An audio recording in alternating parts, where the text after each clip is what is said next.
It's difficult to talk about Mona Lisa because, of course, everyone is hesitant to speak about her. There's so much about this work written out there, a lot of Yeah. nonsense as well.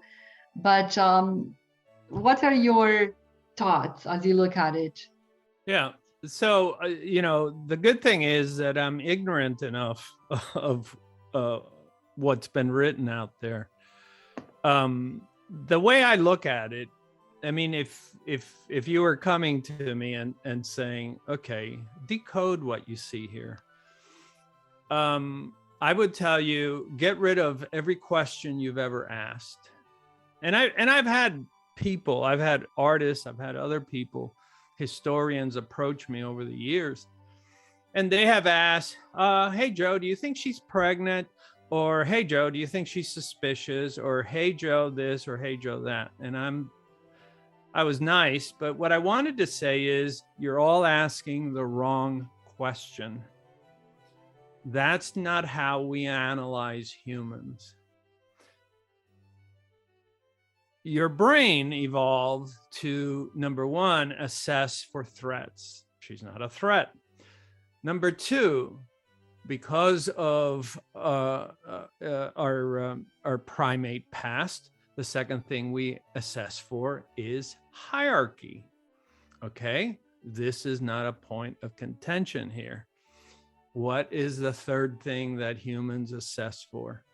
Comfort and discomfort.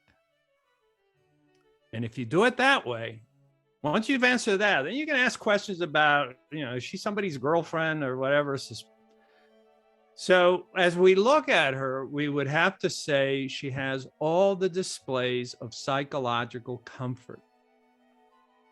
How do we know that?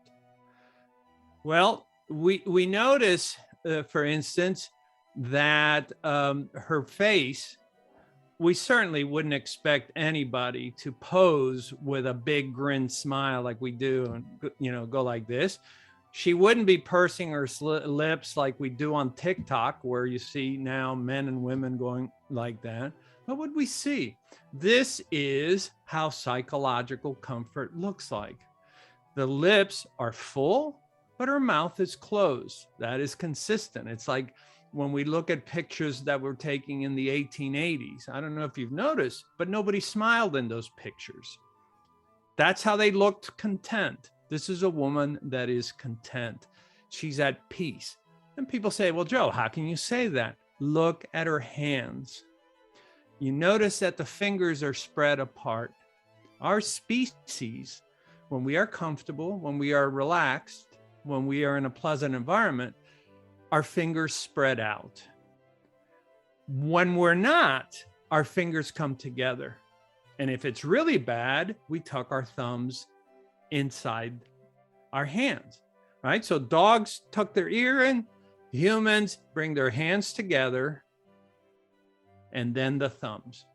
What we see here between the facial display and the fingers is psychological comfort. But there's more.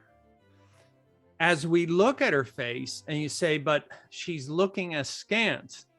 No, she's not, in the technical sense that she is looking at you at an angle because the person who is painting her posed her this way and she's looking at him. She would look weird if she was looking straight ahead.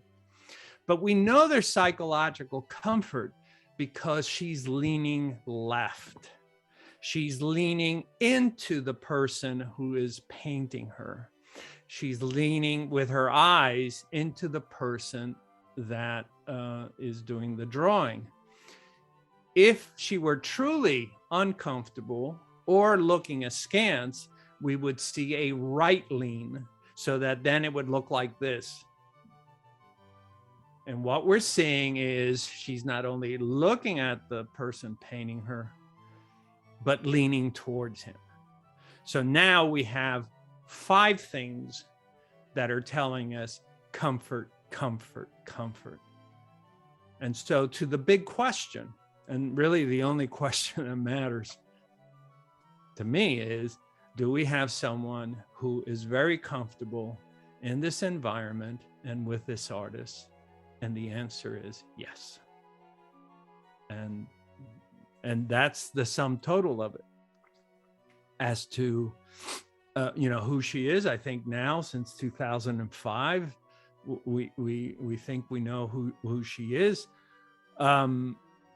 Any other thing about her, to me, it's irrelevant. We have a human being who, at this young age, is being drawn, painted, and this is what I would expect, and that's about it. So I don't know if that contributes to the literature, but I think all the other speculations have missed the point.